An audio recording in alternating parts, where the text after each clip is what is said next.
You won't believe how easy and inexpensive it is to make this giant composition book.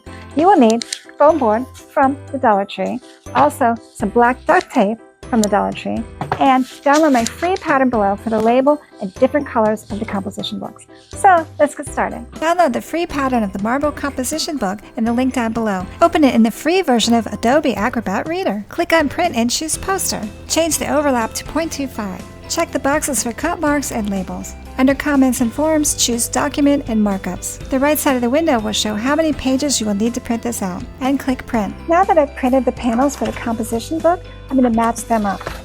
These match up right here. See there's crop marks right there? The curve at the top, see these? Right there, this matches, and these match. So I have these, so I'm going to cut them and glue them together. Just take the X-Acto blade. Now I just use regular paper for this. You can use cardstock, but I just decided to use regular paper because that's what I already had in my printer. I meant to use cardstock, but I think this is okay. I'll go like this, look how perfect that lines up. Let's go ahead and cut it. Look at that, it goes perfectly. You can print out something very large by using that technique with Adobe Acrobat. You don't even have to own it, it's just the printer. You just put it in the poster mode. Look how easy that is. Looks really nice. See? Perfect. Lines up nicely. This is the glue I like because it doesn't buckle the paper. I've used some other scrapbooking glue and I wasn't really that happy with it. Right, so this stuff is really easy to position exactly where you want it. Grabbing it. What I really need is one of those rollers. I guess I should get one. Get 3 pieces. At the top, the middle, and the bottom. And there's crop marks here, but because this is really long, you may not be able to use the crop marks. Probably just line it up. Now I'm going to glue this piece on. Really like this glue. I've been using it for years. I'm always looking for new, exciting glue to use. So if you have one that you really like, put it in the comments. I'd love to try something new. I don't mind if it's repeating, I just don't want a white line. There we go, look how good that is. Now let's put the last panel on. This looks good. See how that lines up right there? Okay, we're good. Okay, there's your composition book. Now we need to trim it. We have this all put together. That was the hardest part, and that wasn't even that hard. You just have to eyeball it.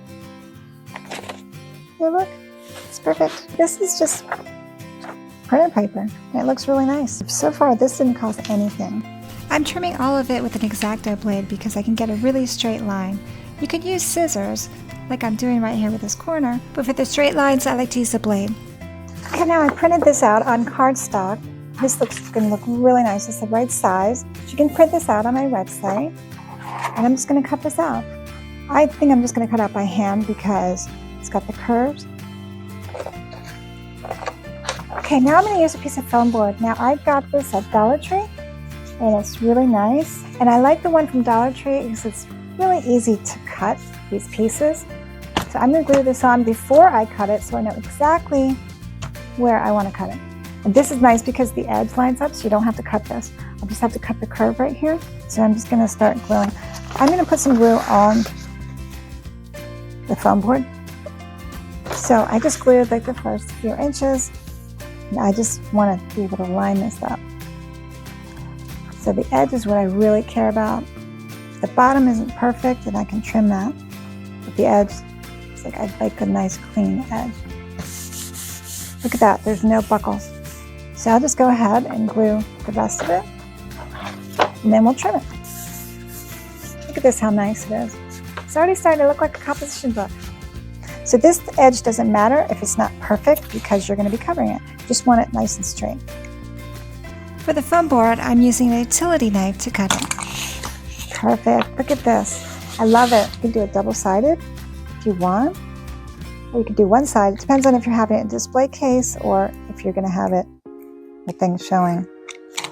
Okay, this part I really love doing. This is where you put the binding on. Very easy. Just want to make sure it's straight. So you just need some black duct tape. And you want to put this over the top a little bit so it can overlap. And the whole key is to get it really straight. Put a little over the edge. I'm lightly putting it on. I'm not committing to it yet. So you can lift it up. As long as you don't press it down, it's fine. Just what I like to do is put a little over the edge like this. Make sure it's lined up the way you want it to be, like that. I usually measure it, see? Now you can press it down. I'm just going to turn it over like this.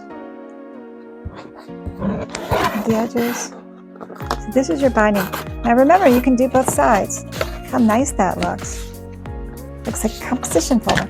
Now, we get to do the fun part. The accent on. Love it. I'm measuring from the top and drawing a light line with pencil. I love this part. It's so much fun. Because you know you're done, and then you're just putting the accents on. Here's the final step. Put it on. I'm going to turn it sideways so I can see it. So I got my lines. Now this glue I love because you can reposition it. It looks good, but I'm still going to measure it because if I'm not happy, I can reposition it. Okay, 3 1/4, 3 1/4, perfect. All right, so once you're happy with it, just press it down and you are finished. It's beautiful, isn't it? And you can write whatever you want on there or leave it blank. I have different color patterns in the link down below. Thank you so much for watching. Till next time, bye!